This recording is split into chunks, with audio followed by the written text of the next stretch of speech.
55 நிமிஷம் 55 நிமிஷத்துல ஒரு கோலை அடிச்சுட்டு அதுக்கப்புறம் அடுத்த 40 நிமிஷம் அதை டிஃபெண்ட் பண்ணியே ஜெயிக்கலாம்னு எப்படி நீங்க நினைச்சிக்கன்னு எனக்கு புரியல. அதுவும் ஒரு ஆக்ரோஷமான சவுத் அமெரிக்கன் பிளேயர்ஸ் கிட்ட வந்து நீங்க டிஃபெண்ட் பண்ண முடியும்னு எப்படி நினைச்சீங்க? 40 மினிட்ஸ்.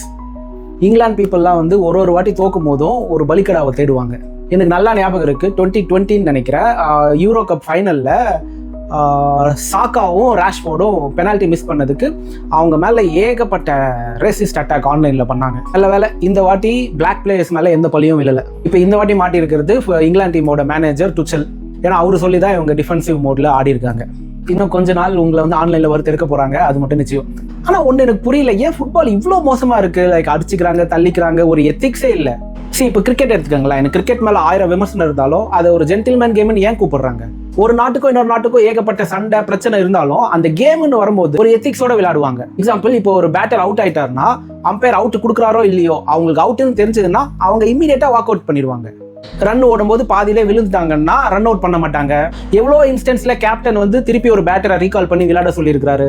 இந்த நேர்மையை ஃபாலோ பண்ணதுக்காக நிறைய பேர் அவங்க செஞ்சுரிஸை மிஸ் பண்ணியிருக்காங்க, வின்னிங் மூமெண்ட்ஸை மிஸ் பண்ணியிருக்காங்க. 95% கிரிக்கெட்ல எல்லாரும் இந்த மாதிரி தான் இருக்காங்க.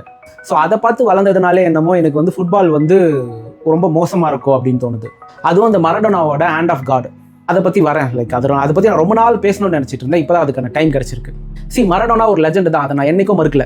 அந்த லெஜெண்ட் என்ன பண்ணியிருக்கணும், அந்த கோல் வந்து என் கைப்பட்டு தான் போச்சு, ஸோ அதனால் வந்து ரெஃப்ரி கிட்ட சொல்லி இந்த கோலை வந்து ஃபோர்ஃபீட் பண்ணிடுங்க அப்படின்னு சொல்லியிருந்தா அந்த லெஜெண்டுக்கு மேலே லெஜெண்ட் ஒரு கடவுளாகவே ஆயிருப்பார். அதை விட்டுட்டு அந்த கோலை செலிப்ரேட் பண்ணி வின் பண்ணி அப்புறம் வெளியே வந்து அது வந்து ஹேண்ட் ஆஃப் காடுன்னு சொல்லி ஒரு ஒஸ்ட் எக்ஸாம்பிளை வந்து செட் பண்ணி கொடுத்துட்டு போயிட்டாரு அர்ஜென்டினாக்கோ உலகத்துக்கும்.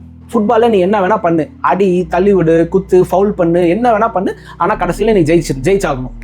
நான் கிரிக்கெட்டில் சொன்ன மாதிரி ஒரு நல்ல மூமெண்ட் ஏதாவது ஒன்று ஃபுட்பாலில் இருக்கா எனக்கு தெரியல. உங்களுக்கு தெரிஞ்சா நீங்கள் கமெண்ட் பண்ணுங்கள். முடிஞ்ச அளவுக்கு ஃபுட்பாலில் ஒரு எத்திக்ஸோட ஒரு நல்ல கேம் ஸ்பிரிட்டோட விளையாடினா இன்னும் பார்க்க ரொம்ப ரொம்ப இன்ட்ரெஸ்டிங்காக இருக்கும்ன்றது என்னோட கருத்து. ஸ்டார்மர் கப்போட வெளியே போவார்னு பார்த்தேன், பட் அது நடக்கலை. ஸோ எது நடக்கணுமோ அதுதான் நடக்கும் போல்.